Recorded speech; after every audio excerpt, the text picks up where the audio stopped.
జైహో అనేటువంటిది మతోన్మాదానికి వ్యతిరేకంగా Hindu Muslims Christians అన్ని మతాలు కలిసి ఉండాలని చెప్పేసి దానికోసం కృషి చేస్తుంది. మొన్న పోయిన శనివారం రోజు సాయంత్రము ఢిల్లీలో ఏదైతే బాంబు బ్లాస్ట్ జరిగిందో అది చాలా బాధాకరమైనటువంటి విషయము, దిగ్భ్రాంతి కలిగించే విషయము. దేశమంతా కూడా మనస్తాపంతో ఉడికిపోయేటువంటి విషయంగా అనిపిస్తుంది. ఇలాంటి చర్య ఏ మతానికి సంబంధించిన టెర్రరిస్టులు చేసినా ఎవరు చేసినా కూడా దాన్ని మనం ఖండించాలి. జైహో దాన్ని ఖండిస్తుంది. అలాంటి చర్యల్ని గవర్నమెంట్ కూడా ఆపి మళ్ళీ జరగకుండా చూసేటువంటి బాధ్యత గవర్నమెంట్ మీద ఉంది. ఈ నెల 19 నుంచి వచ్చేటువంటి జనవరి 30 దాకా జైహో ఇదే కార్యక్రమాన్ని తీసుకొని దేశమంతా కూడా గ్రామాన పల్లెల్లో చిన్న ఊర్లలో పట్టణాల్లో అన్నిట్లో కూడా మత సామరస్యానికి వ్యతిరేకంగా మత సామరస్యం కావాలని కోరుకుంటూ టెర్రరిజానికి వ్యతిరేకంగా ప్రచారం చేస్తున్నాము.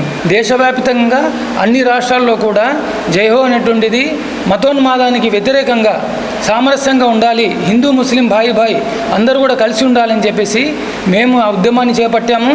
ఆ ఉద్యమానికి అవసరం ఎంత ఉందనేటువంటిది ఈ పేలుళ్ళు తెలుస్తున్నాయి మనకు. కాబట్టి ఇది భద్రతా వైఫల్యమా ఎవరి వైఫల్యం అనేది మనం చెప్పలేం, కానీ ఖచ్చితంగా ఇవి మళ్ళీ జరగకుండా మనం చూడాలి. దానికి ఎప్పుడైనా సరే జైహోగా మేము సపోర్ట్ చేస్తాము. అలాంటి విషయాలలో మనము హిందూ ముస్లిమ్స్ అందరూ ఐక్యంగా ఉండాలని చెప్పేసి మేము కోరుకుంటున్నాము. మేము ఈ 19 నుంచి 30 వరకు నిత్యం ఈ కార్యక్రమాలు చేస్తాము. ఇదే లెవెల్లో మేము ఉంటాము. అందరం ప్రజలు కూడా దీంట్లో భాగస్వాములు కావాలని, వాళ్ళు కూడా కలవాలని చెప్పేసి మేము కోరుకుంటున్నాము.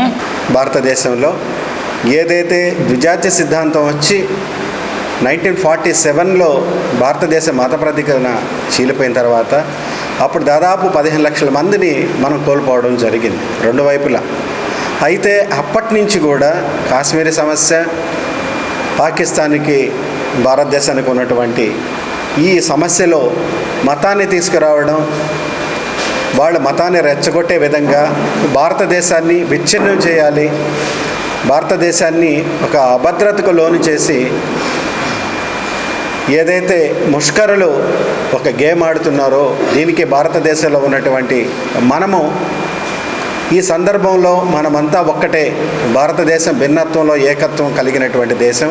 అనాదిగా అనేక భిన్నమైనటువంటి సంస్కృతులు, భిన్నమైనటువంటి మతాలకి ఆలవానటువంటిది మన భారతదేశం అనేటువంటిది. ప్రపంచ దేశాలన్నిటికంటే భిన్నమైనటువంటి కాన్సెప్ట్ కలిగి ఉన్నటువంటి ఈ దేశంలో వాళ్ళకి ఈ మతం పేరు మీద ఇక్కడ ఉన్నటువంటి వాళ్ళు స్లీపర్ సెల్గా ఉండడం, వాళ్ళు ఇది మన మతానికి సంబంధించినటువంటిది, భారతదేశాన్ని అస్థిరతకు గురి చేయాలి, భారతదేశంలో మత ప్రాతిపదికన విభజన అనేటువంటిది తీసుకురావాలి, ఈ భారతదేశాన్ని ఇంత సమైక్యంగా సమగ్రంగా ఉండనివ్వకూడదు అనేటువంటిది మతం వాటికి ఎప్పటికి కూడా పనికొచ్చే విధంగా మేము వాడికి అవకాశం ఇవ్వము. మతోన్మాదులకి, తీవ్రవాదులకి అనేటువంటిది చెప్పగలిగినప్పుడే ఇది ఆగుతుంది. అంతేగాని మనం ఒక మతానికి చెందినటువంటి వాళ్ళం, మనది ఈ దేశంలో మైనారిటీలుగా ఉన్నాం, మనకు హక్కులు లేవు, ఇక్కడ పరిపాలించేటువంటి వాళ్ళందరూ కూడా మన మతానికి సంబంధించినటువంటి వాళ్ళు కాదు, మనల్ని అనగదొక్కుతారు. కాబట్టి మనం ఈ రకంగా దేశం మీద పగ తీర్చుకోవాలో కసి తీర్చుకోవాలనేటువంటి విధానాలు ఏవైతే ఉంటాయో ఇవి కరెక్ట్ కాదు అనేటువంటిది మనం ఈ సందర్భంగా నిలబడాలని తెలియజెప్తూ మనమంతా కూడా కలిసికట్టుగా ఉండాలని ఈ సందర్భంగా విజ్ఞప్తి చేస్తూ, ఎవరు కూడా ఒక మతంలో ఒక ఉన్మాది చేసినటువంటి చర్యని పూర్తి మతానికి ఆపాదించకుండా ఈ సందర్భంలో సంయమనం కోల్పోకుండా మనం కలిసికట్టుగా నిలబడాలని విజ్ఞప్తి చేస్తూ ముగిస్తున్నాం.